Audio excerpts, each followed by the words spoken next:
Hi folks, I'm Alan Watt and this is Cutting Through the Matrix on June the 5th, 2016.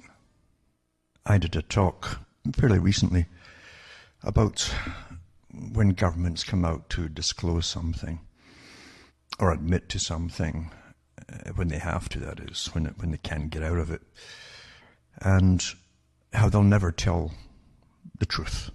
That's not just any government, it's all governments really. That's just the standard technique. Because all governments, from the top right through the civil service to the bottom, their job is to tell the public as little as possible at all times. And if something does leak out that causes any kind of fuss or whatever, lie about it. And if it's just to the individual citizen, you'll just lie to them, for instance. And if it's a group of people, then and you have to admit to something, admit to a little bit, but then spin it heavily to take the blame off yourselves in government. And they all do this. Every government's the same, every government's the same. I was looking, for instance, at nuclear accidents, and which are inevitable, really. But I was looking at the one in Chernobyl and rewatching an old documentary I have here on what happened there. And it's very similar to other nuclear accidents that have been in the world, where the first comments or statements that come out of the companies that own the nuclear industry, they come out and will tell you not to worry, it'll be contained, etc., etc. And they lie, right down to altering safe emissions. You can't believe anything you're told, to be honest with you. It's that bad. You cannot believe anything they tell you. They'll always tell you, well, they have to tell the public things, or you get panic, you see. So to safeguard government, and that's what it is, it's government, period, because the first thing what I'll tell you within government is we must keep the confidence of the public. We must keep that. Anything which tarnishes it has a long-lasting effect, you see. So whatever you do, don't really admit to anything. If you have to admit to anything, then it's not really the government's fault, etc., or the government itself was misled, that kind of stuff, you see. You know something, this is what you used to see in children's stories when you're young. You'd see them not to tell a lie, little moral stories and so on. Don't tell a lie. And they give you little plays and all that stuff. What happens in the play if you tell a lie, and the consequences to yourself and others. It's a pity that they don't teach this stuff to governments, isn't it? But that's the way they are. And big business is the same. Big corporate business is just the same. It's never their fault, you see. And no matter what happens. And today's news isn't really news at all, because everything is so heavily spun and controlled with damage control. And a lot of stuff's put out there too, you don't know if it's true or not. Because the governments are so in bed, and always have been in bed with the newspapers, and the big corporate owners and so on. That's an essential part of controlling people, is controlling all information. You must have the support of the newspapers for things to work, you see. And all reporters know too that their little privileges, like getting invited into courtrooms and getting invited into parliament buildings for debates and so on, they'll be withdrawn. Little tips from government will be withdrawn if they publish a true story on any kind of scandal or corruption or whatever. And that's the way it really is, you see. It's a shame too that people will, and understand it and why they do, but people will tend to not sacrifice their income and their career in order to get ahead in life, as a saying, to get ahead, to get a name, and to have some degree of recognition and have a good, comfortable lifestyle. It's rather sad. And as long as we're like that, I guess we'll always have these problems. When you hear stories like the one I'm going to talk about, very briefly in fact, which admits to something the government's overseen and it's gone wrong or whatever, You don't know whether to believe it or not, because remember, too, news is also put out there sometimes to affect the public in some other way, or to even put someone up as a new hero they're going to use down the road as a high person in politics, or even the head of a country. In other words, you make him the kind of hero of the people, you see. And what's turned out here in Canada, here's a story here. And it's a story. That's what they call them, stories. Children tell stories too. But again, we're given stories, but we're not given truth. And in the news, I've gone through this before legally, it's went all the way to the Supreme Court in the US, for instance, that news does not have to ever, there's nothing about putting out news that has to give out the truth. You see, it's not called the truth, it's called news. And news is anything, even gossip or opinions or whatever. So that's what it's new. It's new to your ears. So that's it. Anyway, the Federal Spy Agency in Canada here. It says, now here's a wording too. Inadvertently shared logs of Canadians' phone calls and internet exchanges with intelligence allies, such as the United States, for years, a newly disclosed report says. Now, number one, this is the best you've got, right? Supposedly. Do you really believe they didn't know? Come on. Inadvertently shared logs of Canadians' phone calls and internet exchanges with intelligence allies, such as the US, for years. And it says the revelation about the Communication Security Establishment, that's what they call the CSE here, compromise Canadians' privacy while sharing clandestinely captured data appears in a confidential watchdog's report obtained by, and they give the different papers that are involved and all that, looking at it. But it says they get it from court filings initially related to a lawsuit against the Canadian government. The report said software that's supposed to remove identifying information from Canadian material captured by the CSE in air, as they say, it's in the air. You see all this metadata. They just captured it.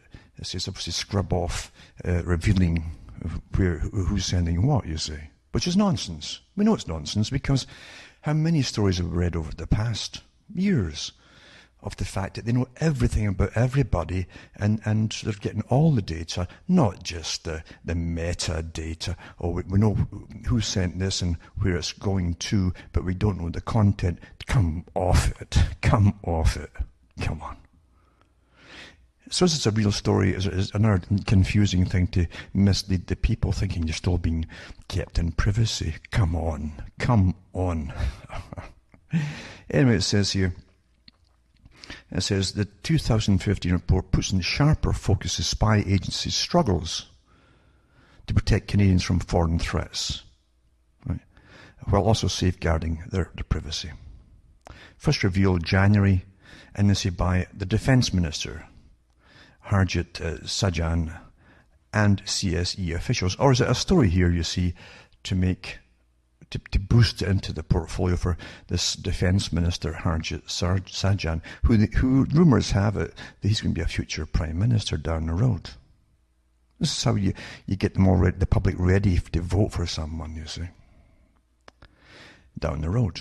Anyway, it says the report was written by a retired Quebec judge who heads the office of the CSE Commissioner, who is the watchdog agency. Well, how can it be a watchdog agency? And how much money did they get and all that if they don't notice?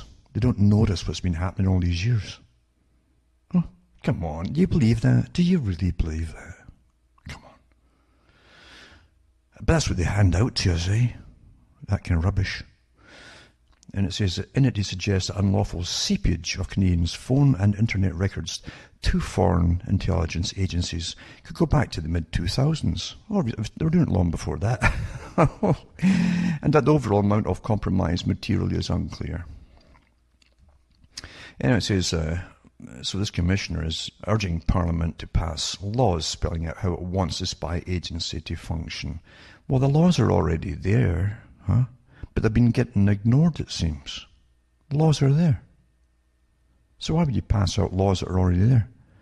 Anyway, it says the CSC's collection posture has strengthened. Oh, that's who wrote this?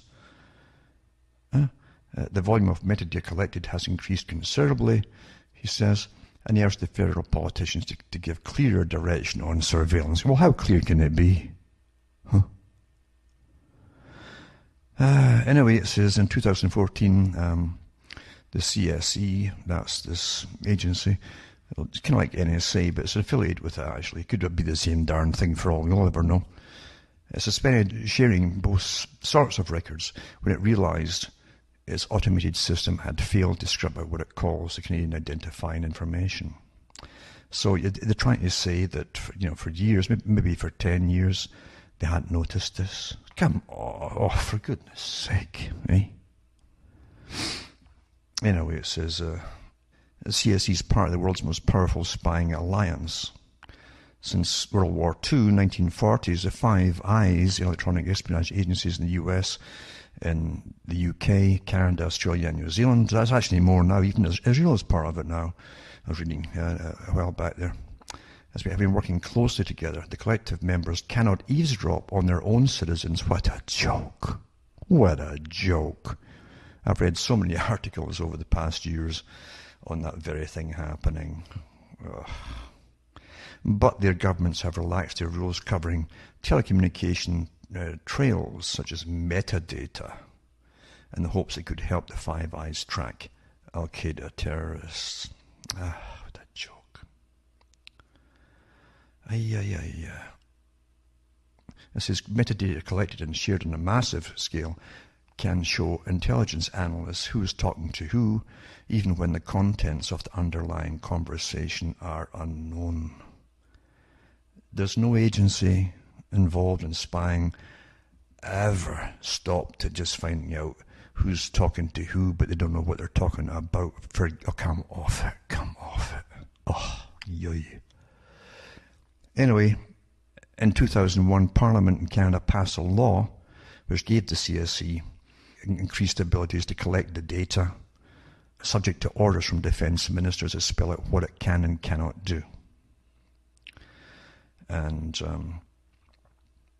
but they've just noticed that didn't follow the rules on giving all the data, basically, but with phone numbers and all the rest of it, to these allies. What a joke. So this is a non-story, really. And I tell you, most folk won't care about the story because they don't think it really hits them directly, for most folk. So it's really doing what? It's giving the impression that the government's doing what you think they're supposed to do, and find out where it's flawed and got holes and all the rest of it. And it also raises this hardship up to a state that's going to keep you in the mind of the voters in the future. And the more stories they can get involved, this fella, with, the more that's how they push somebody up there into the public mindset, basically. So he's on the ball, sort of thing, and he's on your side, you see. It says, but the CSC can't guarantee it can avoid capturing Canadian telecommunication trials. Wednesday, it says, Scott Miller attested to this fact in federal court proceeding related to the lawsuit. He said that while CSC does sometimes collect metadata on Canadians, this is a very rare occurrence. Now, what is very rare mean?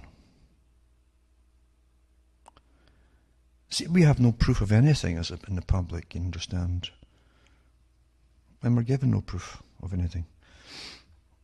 And it says the CSC collects metadata. How they do it is a state secret.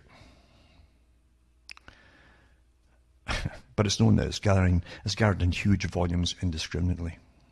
So there you go. This goes on and on and on. But again, it's kind of a non-story because it won't bother most folk whether they're collecting it or not. And not nowadays. And the laws were already there with what they were supposed to do and what they weren't supposed to do. And then you jump to this little story here. And it says that the government denies watering down coal power phase out. This is in Britain. And it talks about the government's being forced to deny its watering down its pledge to phase out unabated coal power plants by 2025. after the energy minister suggested there could be leeway in the definition of unabated. You see, this is all legalities. They pick a word and they pick it to death, of course, which is an old trick. And say, well, it's not actually breaking this law, it is breaking this law, but let's define it. And if that doesn't work, let's redefine it, what it means. It's like the Constitution of the US. They keep redefining what this means and that means, and the Bill of Rights. That's what lawyers are for, you know.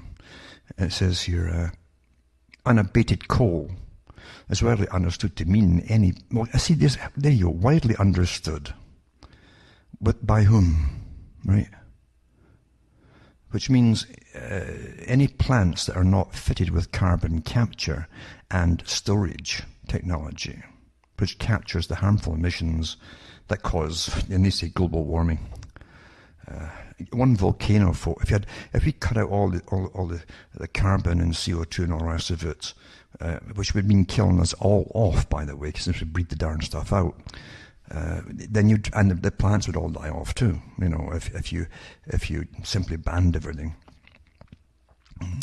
which is madness. That's why when you see madness, there's other reasons behind it all. There's somebody else going to benefit massively, but it's mainly for total control of the way each person across the planet is going to live. But it says here. I love how they word it, which captures the harmful emissions that cause global warming, they say, is for the carbon, for permanent burial. You think it's like a human being, permanent burial, you know. Because there's big money we made off chronology here. Big money, of course, it's the con men that designed it all. It says, but minutes of a coal industry meeting with Andrea Leadsom, the energy minister for Britain, I guess, record that she encouraged the industry to engage in forthcoming consultation. And I'll put these links up tonight on the 2025 closure plans, including on the question of what is unabated coal. Now, the whole, you have no idea how many things have signed down to be phased out by the year 2025, which isn't far off now, folks. And 2030, and then after that another bunch of things for 2040, 45, and so on. It goes on and on. Never-ending story, folks, you see. Totalitarianism and chronology is never-ending, you see. But anyway, it says the speculation that consultation could see the commitment watered down was further compounded with a White House source when they said, they were quoted in the Independent news. They were saying the consultation would consider whether coal could carry on burning if it was partially abated, I mean filtered and so on, stored. And it says the Department of Energy and Climate Change. It's just amazing. You've got an official Department of Climate Change now. Eh? There's some politicians been made Minister of Climate Change and so on, and He's the god of the air and everything, eh? Just like the ancients talked about it. You know, the god Ra was the god of the air, everything basically. And the same thing with Osiris and so on. Everything that crawled on the earth, flew, dug underneath the ground, the worms, everything belongs to the Pharaoh, you see. Everything. And they're back at it again, aren't they? But using chronology and pretend and fudge science to make it all so. Quite something. Remember what Plato said, whatever's been made to happen in the past, the public have accepted and it's been altered their behavior in the way of living. If you understand the sequence of how you introduce it step by step, you can introduce it again. You see? And they'll go along with it again. Well, this time they use pretended sciences and so on, you see. And the scientists, so many of them are, oh my God, they're really rolling the money now with massive grants for putting out this stuff. If you think science is completely independent from all politics, well, forget it. When you're living on nothing but grants, folks, you're one of the most politicized groups out there. You'll see whatever your master wants you to say for a big fat paycheck that you wouldn't get as an ordinary scientist with all this hype But now they're going to save the world. Oh, we need science to tell us what to do. Before, weathermen and so on were a dime a dozen. Nobody cared. But there you go. Now remember that almost every year, I try to meet every year, when I remember that thousands of folk die in Britain, in their homes, mainly pensioners, old age pensioners, every year from freezing to death because they don't have enough coal or fuel subsidies, you see. Government's involved in every aspect of their lives already over there, totally socialist controlled. And socialism is just a handy term for total control, that's all. It doesn't matter what particular flavour tyranny has, it's all the same methodology and goals they're after, you see. So here they are, talking about phasing out coal. One of the fastest, easiest fuels to get out, basically. You don't have to worry about meltdowns and nuclear fission and all the rest of it, and millions dying down the road from radiation poisoning. Nothing like that. But it's been decided at a much higher level, you see, that no, you've got to cut back on fuel, period. Understand there's depopulation also at work here. You better understand that. All you countries who haven't phased it all out yet, you see, a lot of these things out yet, are in for the same thing as Britain. Yeah. So you or your parents or somebody is going to freeze to death because they can't afford the fuel. Any kind of fuel, basically. It's so expensive. They come into a place near you. And plus, too, it's meant to get folk out of rural areas, you see. Because I say it's unsustainable to pipe what's remaining as gas and everything else into to the rural areas. So we'll have to put it into cities only. It's all worked out years before you ever heard about Agenda 21, the Millennium Project, now 2030. It's all the same agenda ongoing, you see.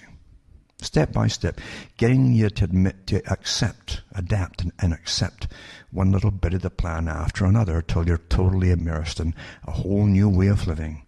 And most people will submerge themselves into it without a thought, without even the ability to look back and say, I wonder what it was like a few years back, because they can't remember. They honestly can't remember. Just simply adapt. Yep.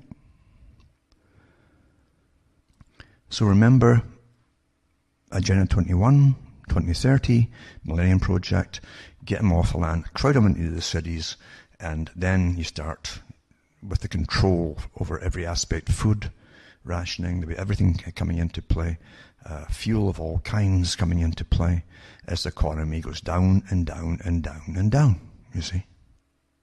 It's planned that way. Why do you think all the biggest corporations are on board with it? You'd think they were the last ones to get on board with something that's going to dip into any kind of company's profits and so on. But nope. Because the big lobby groups will be able to use their particular type of fuel. It cuts out other kinds, so they have a complete monopoly over fuel, basically. That's what you use. See, if you're big, a big corporation or international corporation, you use the governments to fulfill your policies, for your profits, etc. Eliminate competition is one of them. That's written in stone with them, unfortunately. There's no such thing as fair play in business. It doesn't work. It's a nice idea, but it just simply doesn't work, especially in the US. It doesn't work. It's cutthroat. And dirty tricks galore. Always has been, though. But yeah, eliminate all competition, and then you control everything, basically, in that area.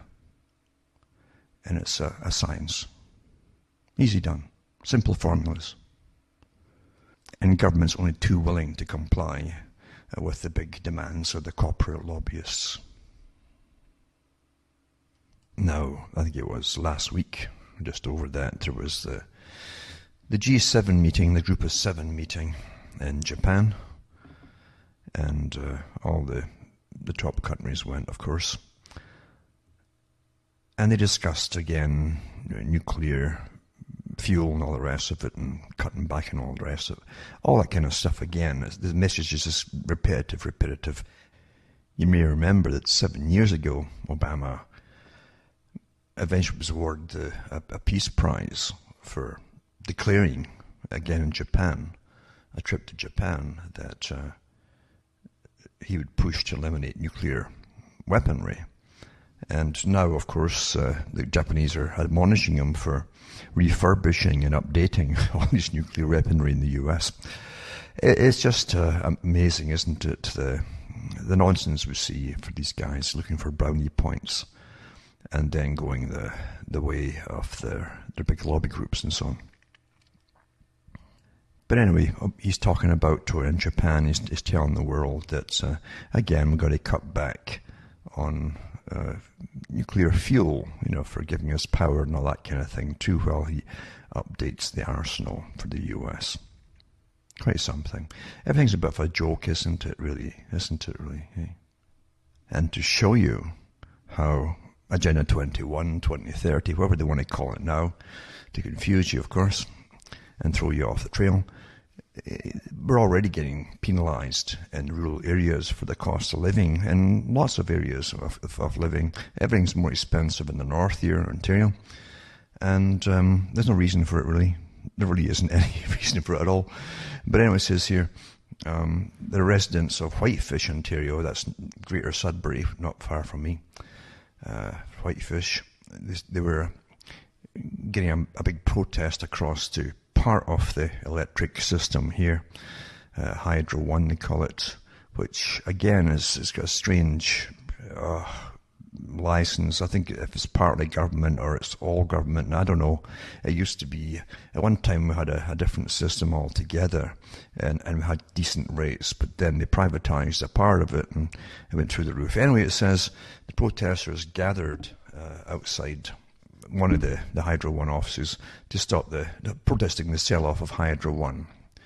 They say that it will drive the rates up, and they want to halt rate increases resulting from lower than expected consumption, And this is what they tell you. You see, if you've had all this stuff about use less this and less that, so the folks comply, or have less children. Oh, there's not enough for you. We're going to have mass immigration from all over the planet. And you think it's just accidental. No, it's not. There's reasons behind everything. And then don't use so much water, don't use so much electricity, etc. So if you don't use a lot of electricity and you comply, you see, and then it's, what to put the rates up, what to charge you more because we expected more profit last winter, but you weren't using that much. So you can't win. You can't win. So anyway, it's not meant that you win. And then it says here, too, to stop billing rural customers for line loss charges and to end the ill-conceived smart meter program without passing on costs to customers. Hydro One is taking a lot of her money, Chartrand said. She's, again, one of the leaders of the protest, I guess. The rates have gone right through the roof to the point where seniors especially are feeling the crunch of this. And she's part of a Facebook group called Hydro One, Enough is Enough. And they've got more than 27,000 members, and they've had protests in several cities across Ontario. And they've had a protest at Queen's Park, where the provincial government is too, kind of like a state government for those in the US, where they met with Minister of Energy Bob Chiarelli. Anyway, the delivery charges for electricity are higher than usage in some cases. So just getting it, just for the privilege of having it delivered in that line coming in your house, the cost for having it is always the same, because it's independent of the current they're actually using. That's extra, you see.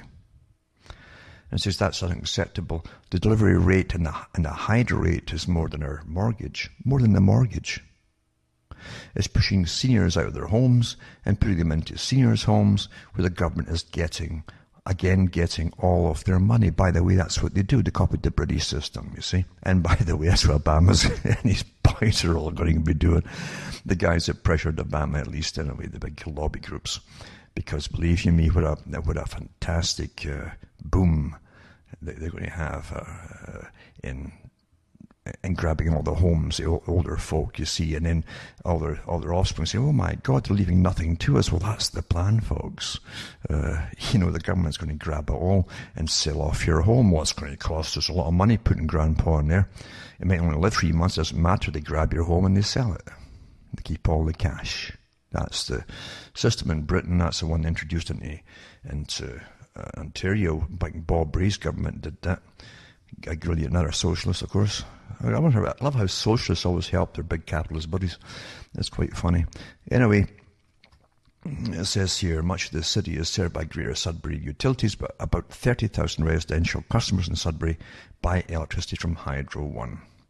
And they would get a better deal from the local distribution company. Of course they would, but again, big business. It's big international monopoly. And they will not have any competition. They will put competition under, including the folk at the top of it, any way, and I mean any way, they can. That's how things really, really work, folks. And that's just how it goes. And that ties in with this story here. Outdated rule may force Quebec City, an elderly guy, to sell his house for his wife's care in the hospital, you see. So it says Neil Batterton's waiting to find out if he will have to sell his house to pay for his wife's care in a public long-term residence.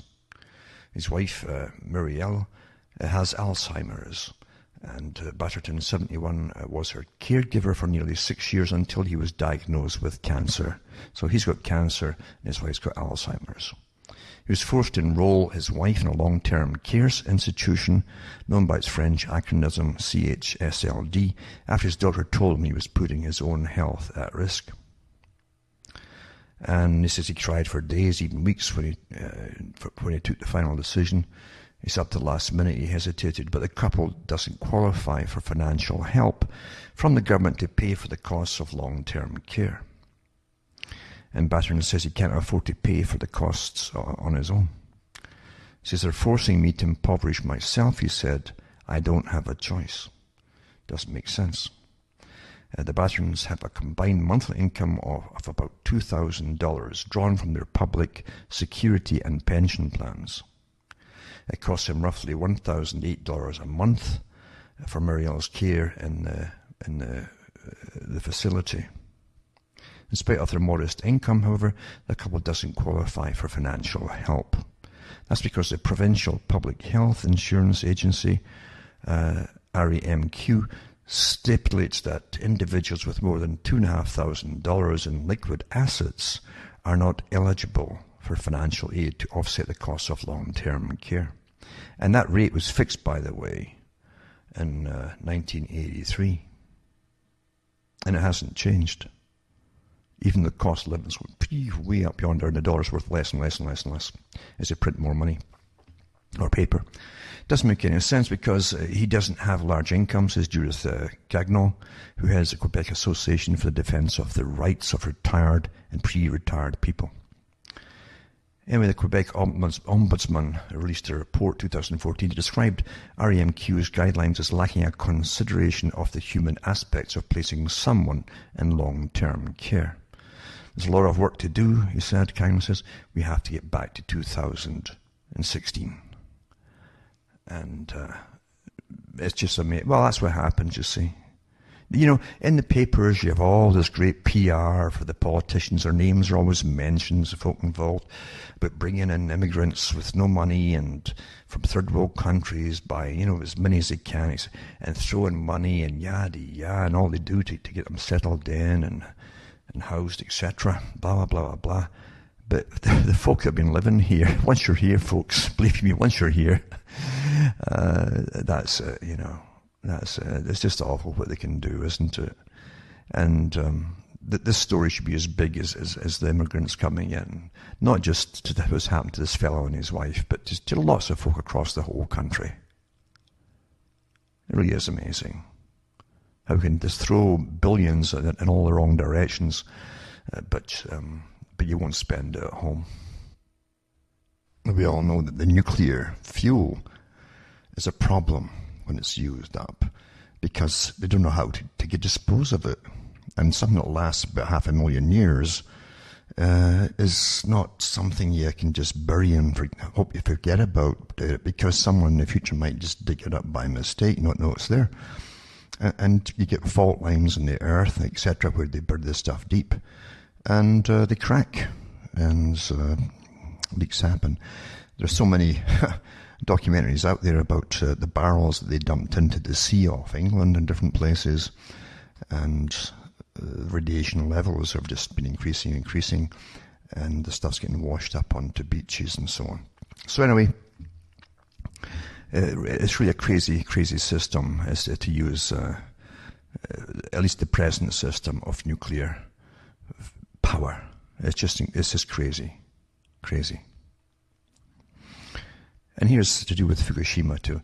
600 tons of melted radioactive Fukushima fuel is still not found, the cleanup chief reveals. We don't even know if we're up in the air, that stuff, or what, But they say they hope to locate and start removing, so they know where it is. So if you don't know where it is, how are you going to just locate it? And start removing the missing fuel from 2021, it says. And the fuel extraction technology is yet to be elaborated upon, he added. I guess you can try to find where it's scattered across the whole planet and start adding it up. I don't know how you'd do that with a weighing machine or something. It says, following the tsunami which caused 2011 meltdown at Fukushima Daiichi nuclear power plant, uranium fuel of 3 power generating reactors gained critical temperature and burnt through the respective reactor pressure vessels, concentrating somewhere on the lower levels of the station, currently filled with water. And it goes through what happened in a blow-by-blow account, basically. But the official estimates that approximately 200 tons of the nuclear fuel debris lies within each unit, which makes in total about 600 tons of melted fuel mixed up with metal construction elements, concrete, and whatever else was down there. It's 5 years after the tragedy.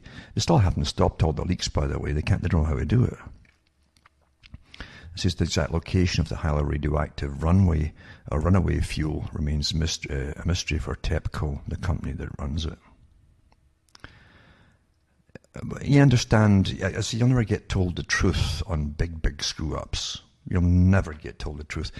As I mentioned already, the documentary I was watching on the Ukraine talked about this incredible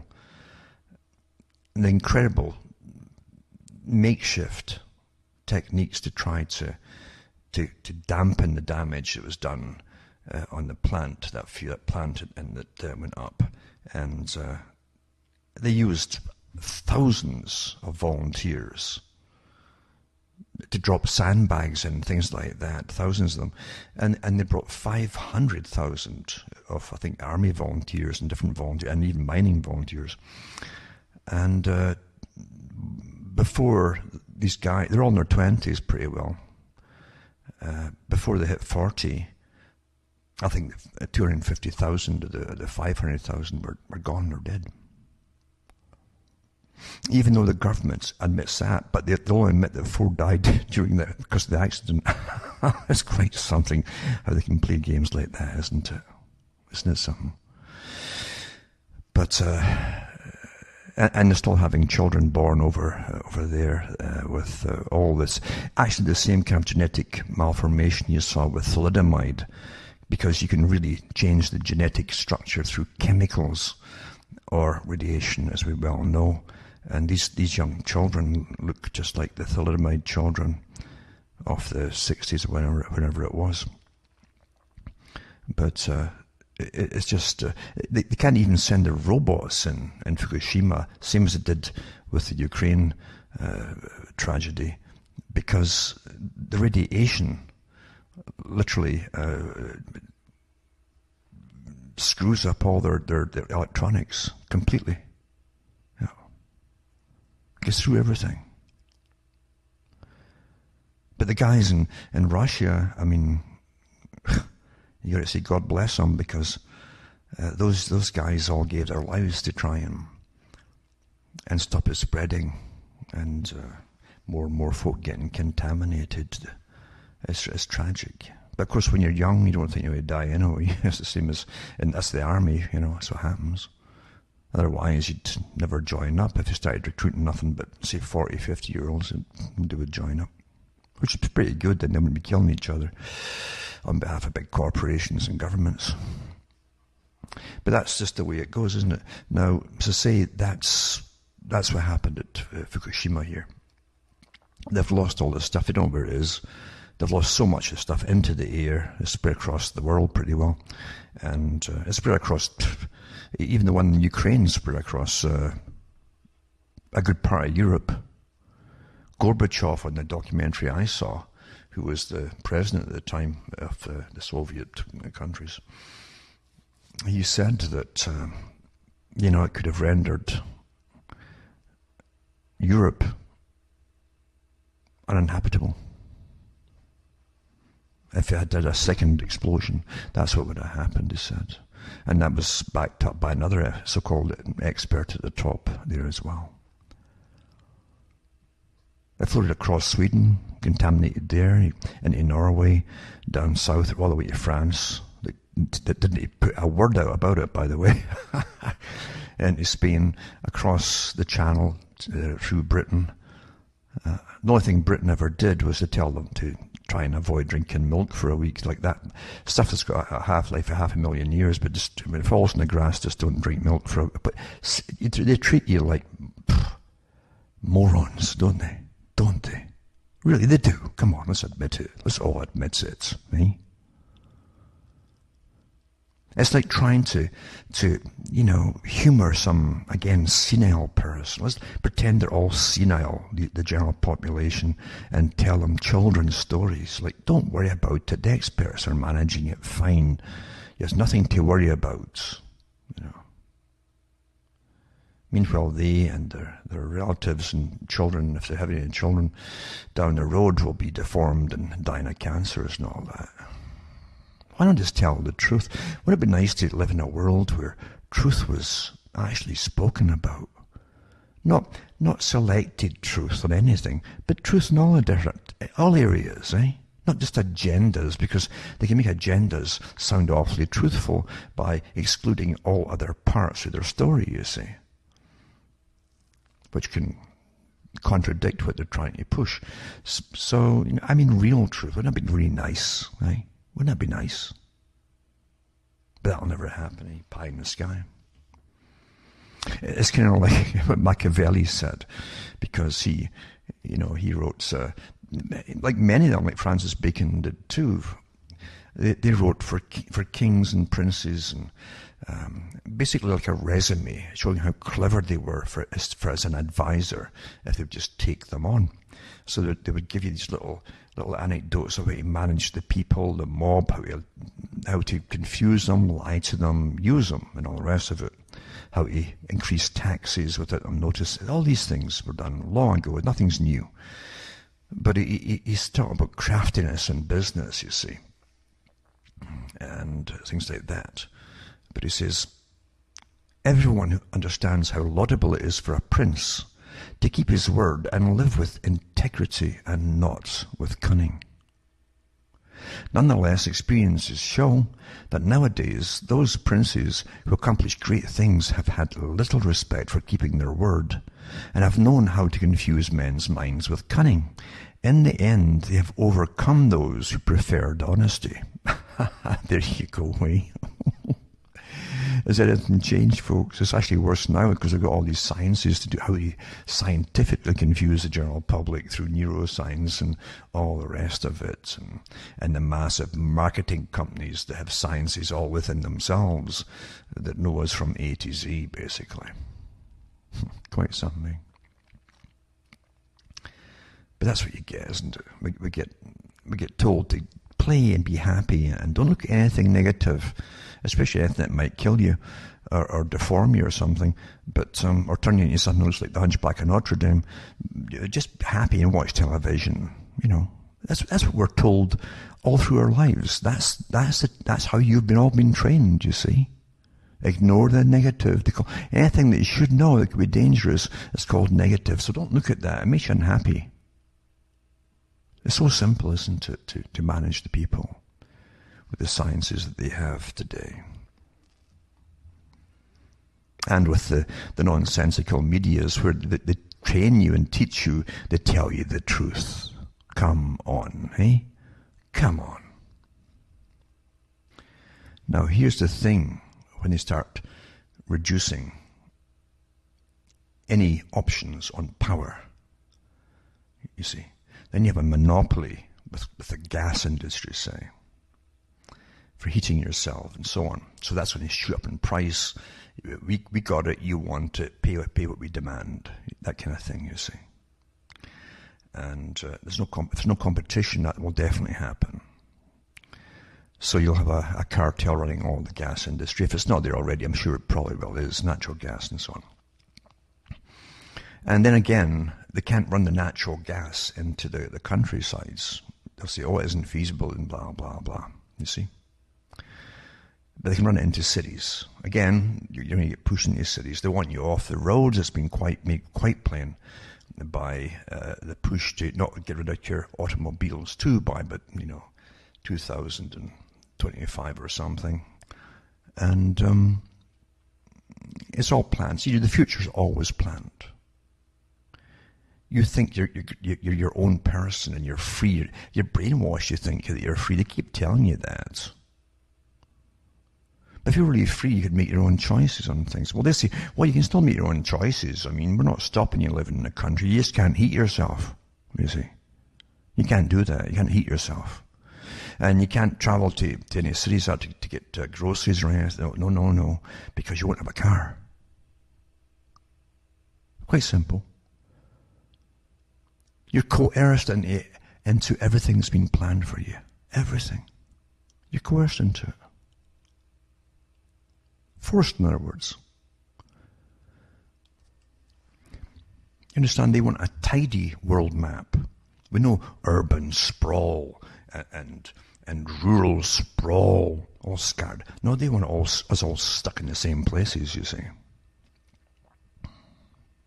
It's all planned. It was planned before I was born. I've seen all maps of it too, from the big boys. And boys up at the top who've mingled and are in the same class, basically, as that elite ruling group, old families. Put this in their novels, and various, like George Orwell, who controls the past, controls the future. Because you see, if you're living in the present, which now, a second from then, as soon as I've said it, is now the past, then those who shape all the policies and so on, and the culture, your culture is always getting reshaped all the time to suit those who rule, and who control, and who own, you see, everything, including you and countries, nations. They're always getting you ready of how to see things. Don't see things naturally, they tell you, How do you look upon it? Look at it this way. Well, what is wrong with the way that you were looking at it? No, they'll say, look at it this way, you see. So that's the first thing they do. Then they'll teach the children to look at it this way until they can't think of it any other way. They think it's all quite natural, no matter what kind of ridiculous system it is. So those who control the past always shape everything in that period when it is the present to be the future which they designed to suit themselves. I've mentioned all this before, years and years ago.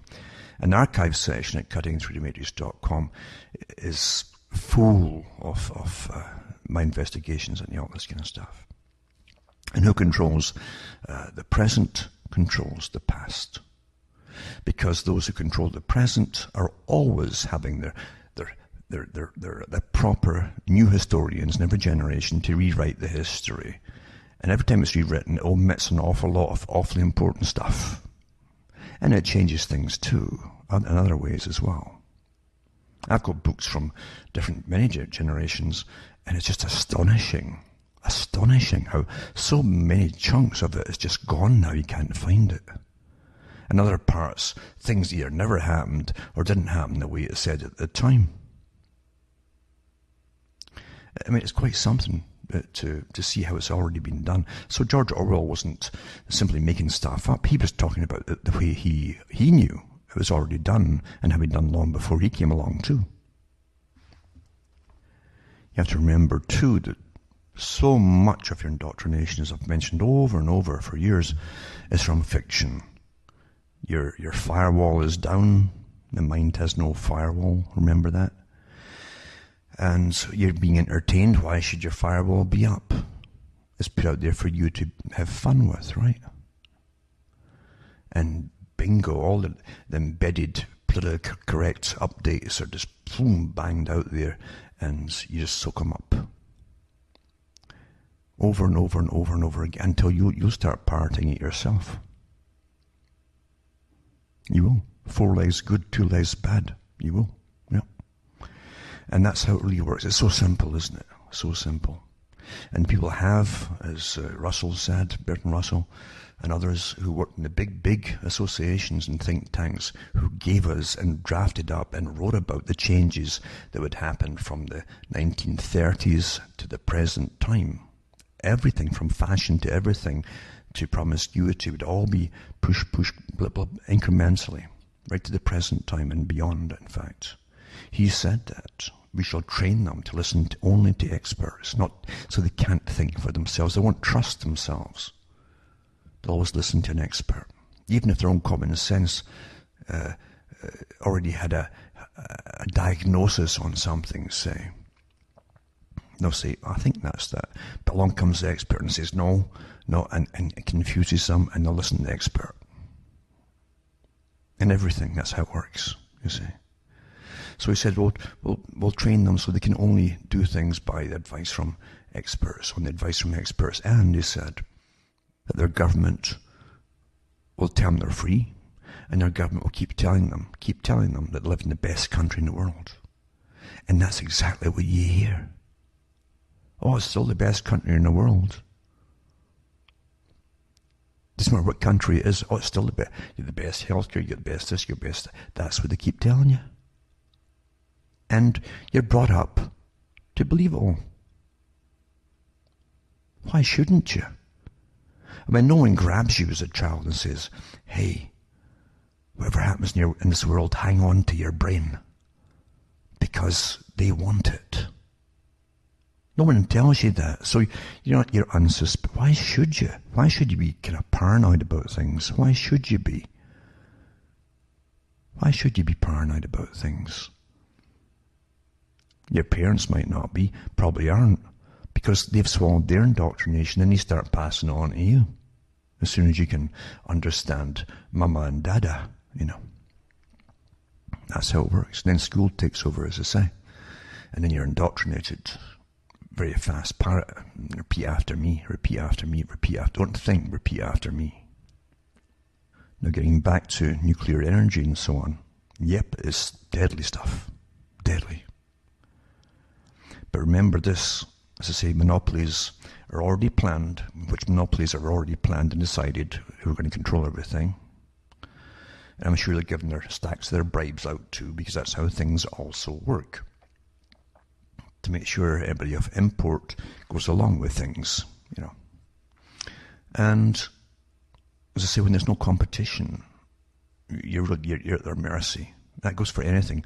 There are countries now that are at the mercy of Monsanto and all these other companies. I think Monsanto's now absorbing another company, but so they say, me. But remember that these companies hold nations to ransom when they have got all the farmers using their modified seed, and they have to go back every year to get this stuff.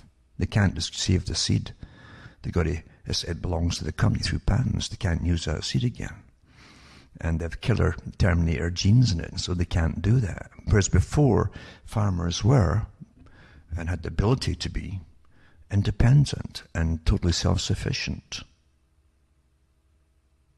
So nations now are. So when you do the same thing, you do it with your food.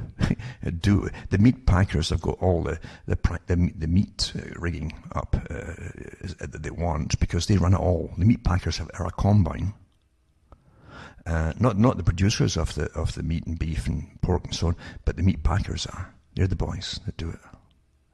Very small combine for the whole of of North America, basically. Quite something. So there's your vegetables, there's your meat, and now you get your power. Same thing, you see. Remember that it always happened. So many movies for a long time where, there can only be one. The hero is always one. You're the one. Yep. The Highlander. It can only be one. Everybody else gets annihilated. You see, till there's one. And you all lap that up, not realizing the esoteric meaning behind it too.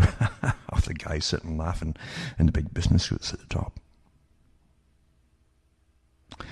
But that's how it works, you see. And you don't realize that when choices are really taken away, is serious stuff. Very, very serious stuff. And then when they take away gasoline, then you can't go long distances in the country from one place to the next, or one city to the next. Control. Because your little electric car, if you could even afford the darn thing, never mind the upkeep of constantly replacing the parts or the motors and all the batteries and yada yada yada, because they don't last long. Or they'll go on fire just by charging it. The heat's just enormous. But it certainly won't go long distances. Isn't that handy for controllers too? The first thing controllers do is limit travel. And you need all your permits. You must stay in your own little authorized area. Isn't that how it works? But you put under the guise of, to save you all, it has to be this way, to save you, or the world will end. They give up step by step, like Machiavelli said, use cunning. They use cunning. And they do it today through the scientists, behaviorists, psychologists, neuroscientists, and so on and so on and so on. From Hamish myself from Ontario, Canada, where it's pouring rain right now. It's good night, and your God or your gods go with you.